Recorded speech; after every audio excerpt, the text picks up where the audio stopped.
Middle east में एक तरफ जहां अमेरिका और ईरान के दरमियान तनाव बना हुआ है, अमेरिका और ईरान के दरमियान झड़प होती ही रहती है, तो वहीं दूसरी तरफ सबसे ज्यादा ईरान के जवाबी हमले में अरब ममालिक को परेशान होना पड़ता है।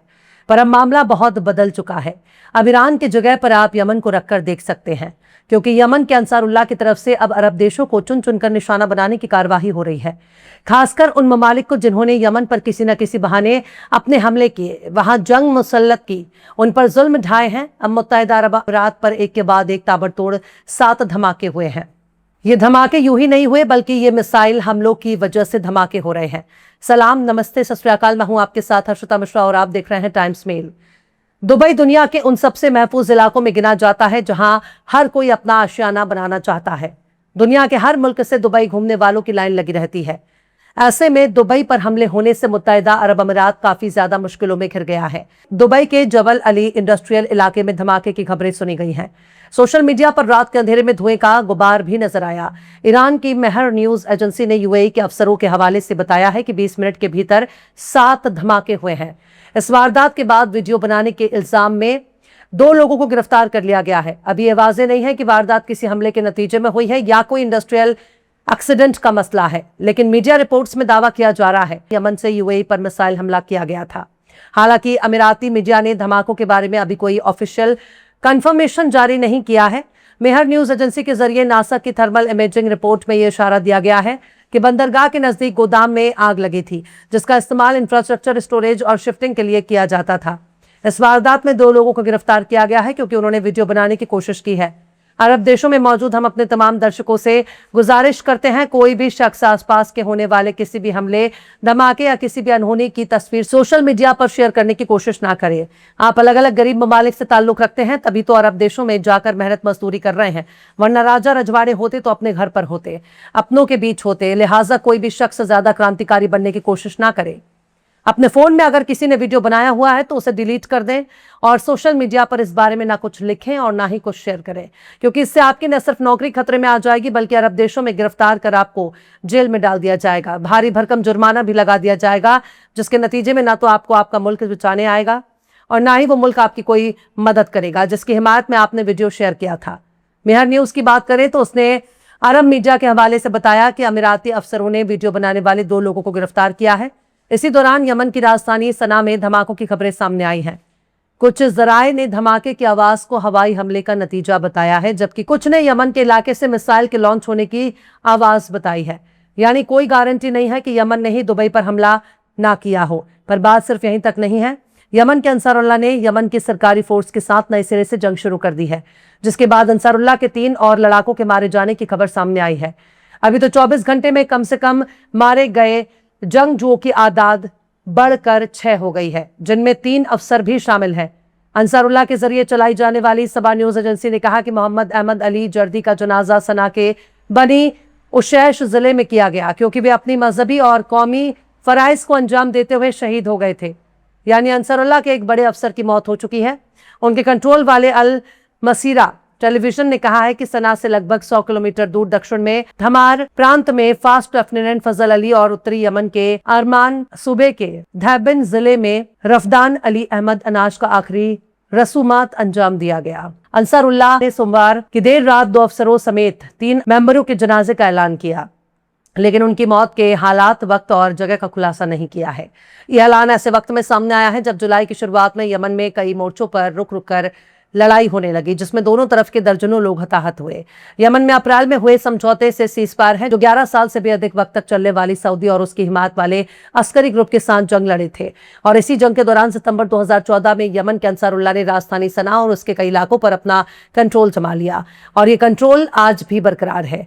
हालांकि अगर देखा जाए तो फिलिस्तीन के लिए अगर किसी ने कोई हथियार उठाया है तो सबसे ज्यादा यमन के अंसारुल्लाह ने जंग लड़ी। यमन के अंसारुल्लाह ने कई महीनों तक अमेरिका के ड्रोन से मुकाबला किया, उसके दर्जनों ड्रोन को मार मार गिरा दिया।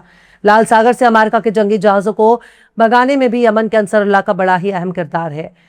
अपने हमलों में कई बार उसने इस्राएली लीडर बेन्यामिन नेतन्याहू को निशाना बनाया। कई दफा तो ऐसा भी देखने को मिला जब बेन्यामिन नेतन्याहू बाल बाल बच गए, लेकिन किस्मत हर बार उनका साथ नहीं दे सकती।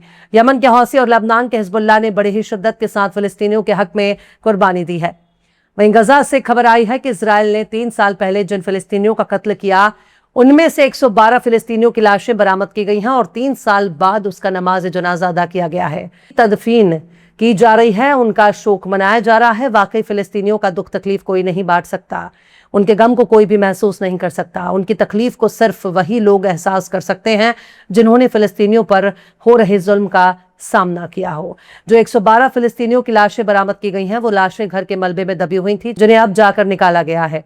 अनादोलू एजेंसी के एक रिपोर्टर ने कहा है कि गजा सिटी के सबरा इलाके में नमाज जनाजा पढ़ाया गया, जिसमें हजारों फिलिस्तीनियों ने शिरकत की। उनके जनाजा को फिलिस्तीनी परचम में लपेटा गया और तबाह हो चुके घरों के खंडर के पास रखा गया। आखिरी रसूमात के बाद उनके जनाजे को गजा सिटी के दक्षिण में जैतून इलाके में मौजूद बैप्टिस्ट कब्रिस्तान में दफनाया गया। नवंबर 2023 में इजराइल ने उनके घरों पर जब बमबारी की, तब वो घर के अंदर ही थे, वो बाहर न निकल सके। वो इमारत के अंदर ही दबकर मारे गए। उन मारे गए शहीदों के जनाजे को फिलिस्तीनी तारीख के सबसे बड़े जनाजे के तौर पर देखा जा रहा है। मुकामी अफसरान के मुताबिक मरने वालों में 40 बच्चे, 38 औरतें और साथ ही अपाहिज भी शामिल थे।